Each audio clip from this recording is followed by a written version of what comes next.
यतिखेर हेर्दै हुनुहुन्छ त्रिशुली खबर टिभी। 24 घण्टा ताजा खबरको लागि हाम्रो च्यानललाई सब्स्क्राइब गर्नुहोला, नजिक रहेको बेल आइकन दबाई हामीसँग जोडिनुहोला। नेकपा एमालेको बन्द सत्र सुरु, सर्वसम्मत नेतृत्व चयन गर्ने प्रयास, सहमति भइसक्यो ओली रावल भन्छन्। मलाई थाहा छैन अध्यक्षमा उम्मेदवार दिएर छाड्छु भीम रावल। प्रचण्डको गृह जिल्ला चितवनमा नेकपा एमाले धुलो काट्यो। एमाले अध्यक्ष केपी शर्मा ओलीले प्रचण्डका परिवारको भण्डाफोर गरे। नेकपा एमालेको बन्द सत्रमा विदेशी पाहुना बोल्दै नेपालका कम्युनिस्ट पार्टीले गरे तारिफ। ओली सबै पार्टी सहमति भयो भन्ने, तर भीम रावल भने भोट माग्दै हिँड्ने। भीम रावलले माग्न थाले अध्यक्षका लागि भोट। नेकपा एमालेको महाधिवेशनमा विचार र बहसलाई स्थान नदिएको माओवादी केन्द्रका अध्यक्ष प्रचण्डको आरोप। नागरिक अधिकारलाई सम्पन्न बनाउने अभियानमा छौं मन्त्री श्रेष्ठ। नेकपा माओवादी केन्द्रबाट एमालेमा आएका नेताहरूको यसरी हुँदैछ व्यवस्थापन। माओवादी केन्द्र अब क्रान्तिकारी धारमा अगाडि बढ्छ, माओवादी केन्द्रका अध्यक्ष प्रचण्ड। र नेकपा एमाले अध्यक्ष केपी शर्मा ओलीको चितवनमा यति ठुलो घोषणा, प्रचण्डको होस उड्यो। वाइसेललाई दाहालको अपिल, इटको जवाब पत्थरले दिने गरी तयारी गरौँ। नेकपा एमालेलाई जसरी पनि हटाउने प्रचण्डको दाबी। नयाँ विचार विश्लेषण गर्न दस्तावेज तयारी हुँदैछ। अब हेर्नुहोस् पुरा समाचार।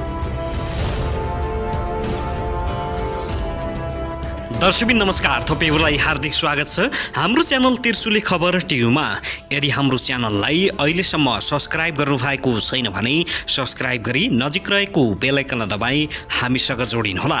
दर्शकबिन फेरि पनि हामी तपाईहरुमाझ निकै महत्त्वपूर्ण खबरका साथ उपस्थित भइसकेका छौं। यो भिडियोलाई अन्तिमसम्म हेरी हामीले साथ दिनुहोला। दर्शकबिन हाम्रो मेहनतको लागि एउटा सानो लाइक गर्न भनी नभुल्नुहोला। कहाँदै हेर्दै हुनुहुन्छ, के भन्न चाहनुहुन्छ, आफ्नो मनमा लागेका प्रतिक्रियाहरू पनि छोड्न नभुल्नुहोला। तपाईँ कुन नेताको सपोर्टर हुनुहुन्छ? नेकपा एमाले अध्यक्ष केपी शर्मा ओली, माओवादी केन्द्रका अध्यक्ष पुष्पकमल दाहाल प्रचण्ड, नेकपा यसका नेता माधव कुमार नेपाल, कांग्रेस सभापति शेरबहादुर देउवा। आफ्नो मनको नेताको नाम अवश्य पनि कमेन्ट गर्नुहोला। दर्शकबिन अब लागौं पहिलो खबरतर्फ। नेकपा माओवादी केन्द्रका अध्यक्ष पुष्पकमल दाहाल प्रचण्डले आफ्नो विगत र विरासत दुवै क्रान्तिकारी भएको उल्लेख गर्दै अब नयाँ जनवादी क्रान्ति गर्नुपर्ने बताएका छन्। नेकपा माओवादी केन्द्रले देशभर गरिरहेको पालिका अधिवेशनलाई आज शनिबार भर्चुअल सम्बोधन गर्दै अध्यक्ष प्रचण्डले तत्कालीन अवस्थामा नेकपा रहिरहँदादेखि केपी शर्मा ओली विरुद्ध थालिएको सङ्घर्ष अझै जारी रहेको उनको भनाइरहेको छ। नेकपा एकताको सहमति तोडेर ओली गोठ बाहिरिएपछि समस्या सुरु भएको उल्लेख गर्दै दाहालले भने, हामी बीच त्यसबेला आधा कार्यकाल प्रधानमन्त्री चलाउने सहमति भएको थियो, तर नेकपा एमाले अध्यक्ष केपी शर्मा ओली गोठ त्यसबाट बाहिर गएपछि नै समस्या बढेको हो। त्यसबेला नेकपाको ठूलो बहुमत थियो, तर केपी शर्मा ओलीको बेइमानी निकै बढ्दै गएको छ। त्यसकारण उनलाई पार्टीबाट निष्कासन गरेको प्रचण्डले दाबी गरेका छन्। नेकपा एमाले अध्यक्ष केपी शर्मा ओलीलाई कारवाही गरेको अवस्थामा पार्टीभित्रको कुराले लिएर विभाजनको नयाँ नाटक गरिएको पनि दाहालले गुनासो गरेका छन्। प्रचण्डले थपे, हामी समाजवादी क्रान्तिकारी बनाउन चाहन्छौँ, तर ओलीका कारण यो सम्भव थिएन। ओलीलाई हटाउन अनेक प्रयास गर्यौं, अविश्वासको प्रस्ताव समेत हाल्यौं, साधारण सदस्यबाटै हटायौं, तर जालजेल भइरह्यो। अन्तिममा असार 28 गतिको प्रवादेशपछि हामी विजयी भएका छौं। उनले अहिलेको अधिवेशन नै नयाँ जनवादी क्रान्तिको तयारीका लागि भएको उल्लेख गर्दै थपे, अहिलेको अधिवेशन नयाँ जनवादी क्रान्तिको सुरुवात हो। नेकपा एमालेको तथाकथित अधिवेशनसँग हाम्रो तुलना हुन सक्दैन। अरू कोही पार्टी विचारबारे सोध्ने र बहस गर्ने स्थितिमा छैनन्। हिजो हामीले एउटा कुम्भ मेला देख्यौं, त्यहाँ विचारलाई कुनै ठाउँ छैन, भरम दिने कोसिस मात्रै छ, प्रचण्डले भनेका छन्। तथाकथित अधिवेशन हो त्यो, तीभन्दा विभिन्न हामी विचार संगठनलाई आचार व्यवस्थामा ध्यान दिन्छौं। ती तथाकथित अधिवेशन र हाम्रो विचार विश्लेषणको अभियानमा कुनै तुलना छैन, माओवादी केन्द्रका अध्यक्ष प्रचण्डले ठोकुवा गरेका छन्। दाहालले आफूहरूले कहीँ न कहीँ त्रुटि गरेकाले कुरो बिग्रिएको पनि बताएका छन्। उनले नेकपा माओवादीको विगत र विरासत दुवै क्रान्तिकारी रहेको समेत दाबी गरेका छन् भने माओवादी त्याग, तपस्या, वीरता र बलिदानको भरिपूर्ण विचार रहेको छ। विचार र प्रवृत्ति सबै क्रान्तिकारी छ। यसबीचमा क्रान्तिकारी सक्रिय हुनुपर्ने हो, जति सक्रिय र व्यवस्थित हुन सकेन प्रचण्डले भनेका छन्। प्रचण्डले पार्टीको हेडक्वार्टरमा सुझाव र आलोचना पठाएर राष्ट्रिय सम्मेलनलाई वैचारिक संश्लेषणको थलो बनाउन कार्यकर्ताहरूलाई आग्रह गरेका छन्।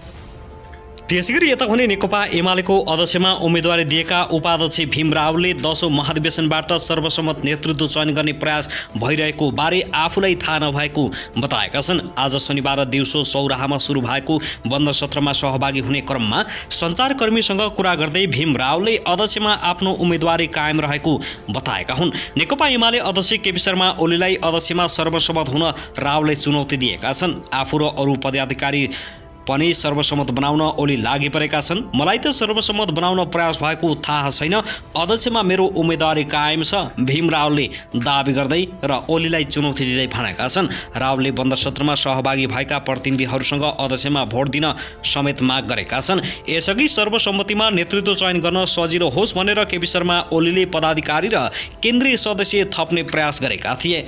केन्द्रीय कमिटीले ओलीको प्रस्ताव पारित गरे पनि सर्वसम्मतिमा नेतृत्व छाड्न भने चुनौती देखिएको छ। दर्शकबिन त्यसैगरी नेकपा एमालेका अध्यक्ष केपी शर्मा ओलीले नेतृत्व चयनका लागि सहमति नजिक पुगेको बताएका छन्। आज शनिबार बन्द सत्रमा सहभागी हुनु अघि पत्रकारहरूलाई दिएको संक्षिप्त कुराकानीमा उनले सो जानकारी दिएका हुन्। सहमति नजिक पुगिसक्नु भएको हो भन्ने प्रश्नको जवाब दिँदै उनले भनेका थिए, एकदमै केही पदका लागि ओली निकटका नेताहरू नै प्रतिस्पर्धी देखिएपछि ओलीलाई अप्ठ्यारो परेको थियो। विशेष गरी वरिष्ठ उपाध्यक्षमा सुभाष नेमाङ र ईश्वर पोखरेल तथा महासचिवमा विष्णु पौडेल र शङ्कर पोखरेलले दाबी गरिरहेका छन्। त्यसो त ओलीलाई पनि अध्यक्षमा भीम रावलले चुनौती दिने भएका छन् भने अध्यक्षमा उम्मेदवारी घोषणा गरेका रावलले आफूपछि नहट्ने चेतावनी समेत दिएका छन्। दर्शकबिन त्यसैगरी नेकपा एमाले अध्यक्ष केपी शर्मा ओलीले आउँदो चुनावपछि राष्ट्रपति बनाउने आश्वासन दिँदै वरिष्ठ उपाध्यक्षमा दाबी छाड्न आग्रह सुभाष नेमाङलाई गरेका छन्। शनिबार बिहान सौरा स्थित ओली बसेको होटल पार सफारीमा भएको छलफलका क्रममा ओलीले नेमाङलाई राष्ट्रपति बनाउने प्रस्ताव गरे पनि उनले अस्वीकार गरेका हुन्। नेमाङ निकट स्रोतका अनुसार ईश्वर पोखरेललाई सर्वसम्मत रूपमा वरिष्ठ उपाध्यक्ष बनाउन आग्रह गर्दै नेमाङलाई उपाध्यक्षमा मात्रै बसिन ओलीले आग्रह गरेका थिए। तर जवाबमा नेमाङले आउँदो चुनावमा नेकपा एमाले राष्ट्रपति पद पाउने गरी चुनाव जित्ने सुनिश्चितता खोजेका छन्। ओलीको प्रस्तावपछि नेमाङको भनाई उद्धृत गर्दै स्रोतले भनेको छ, तपाईको प्रस्ताव राम्रै हो, तर जनमतको जिम्मा कसले लिन्छ? नेमाङले यसअघि चुनाव हुने अवस्थामा आफू वरिष्ठ उपाध्यक्षको उम्मेदवारी हुने घोषणा गरेका छन्। शुक्रबारको केन्द्रीय कमिटीको उपाध्यक्ष एक वरिष्ठ सहित 7 र उपसचिव 3 जना पुर्याउँदा पनि सर्वसम्मत नेतृत्व चयनको प्रयास सफल हुने देखिएको छैन। त्यस्तै केपी शर्मा ओलीले घुमाउरो रूपमा अष्टलक्ष्मी साकेलाई उपराष्ट्रपति बनाउने प्रस्ताव गरेका छन्। अष्टलक्ष्मी साकेलाई ओलीले आफूलाई सहयोग गरिदिन आग्रह गर्दै पार्टीले अवसर पाउँदा उपराष्ट्रपतिमा पठाउने प्रस्ताव गरेका हुन्। नेता अमृत बोहरासँगै ओलीलाई भेट्न गएकी साकेले ओलीलाई ठोस निर्णय नदी फर्केको एक नेताले जानकारी दिएका छन्। साके उपाध्यक्ष बन्ने तयारीमा छिन्। शुक्रबार सुरु भएको एमालेको 10औं राष्ट्रिय महाधिवेशनमा नेतृत्व चयनको रस्याकसी सुरु भएको छ। वरिष्ठ उपाध्यक्षसँगै अध्यक्षमा पनि प्रतिस्पर्धा हुने सम्भावना बढेको छ। ओलीलाई सर्वसम्मत अध्यक्ष बनाउने कोसिस भए पनि भीम रावले उम्मेदवारी घोषणा गर्दै पछि नहट्ने बताइसकेका छन्। शनिबार बिहान 10 बजे नै बन्द सत्र सुरु गर्ने भनिए पनि नेतृत्व चयनका विषयमा लाग्दा ढिलो भएको छ। बन्द सत्र ढिलो हुँदा रावले प्रतिनिधिसँग अध्यक्षका लागि भोट मागेर मत माग्न थालेका छन्। उनले एसएमएस मार्फत शुक्रबार नै भोट माग्न थालिसकेका छन्। त्यस्तै महासचिवमा शङ्कर पोखरेल र विष्णु पौडेल पनि दाबी गर्दै आइरहेका छन्। दिउँसो 3 बजेसम्म सहमति हुन सकेको थिएन। त्यसगरी नेपाल कम्युनिस्ट पार्टी माओवादी केन्द्रका स्थायी कमिटी सदस्य तथा नेपाल सरकारका शिक्षा विज्ञान तथा प्रविधि मन्त्री देवेन्द्र पौडेलले अबको 1 वर्षमा माओवादी केन्द्र देशकै पहिलो र ठूलो पार्टी बन्ने ठोकुवा गरेका छन्। विगतका केही वर्षमा पार्टी आन्तरिक समस्यामा अल्झेको भन्दै पौडेलले पार्टीभित्रका समस्याको समीक्षा गरेर सङ्गठन विस्तारमा लागेको बताएका हुन्। माओवादी केन्द्रले ल्याएको परिवर्तन र एजेन्डामा पनि एजेन्डामा अरू पार्टीले रजाई गरेको आरोप लगाउँदै पौडेलले माओवादीभित्र नयाँ जागरण आएको बताएका छन्। नेकपा फुटाउनु बाध्यता थियो, मलाई त ठिकै भएछ जस्तो लागेको छ पौडेलले भनेका छन्।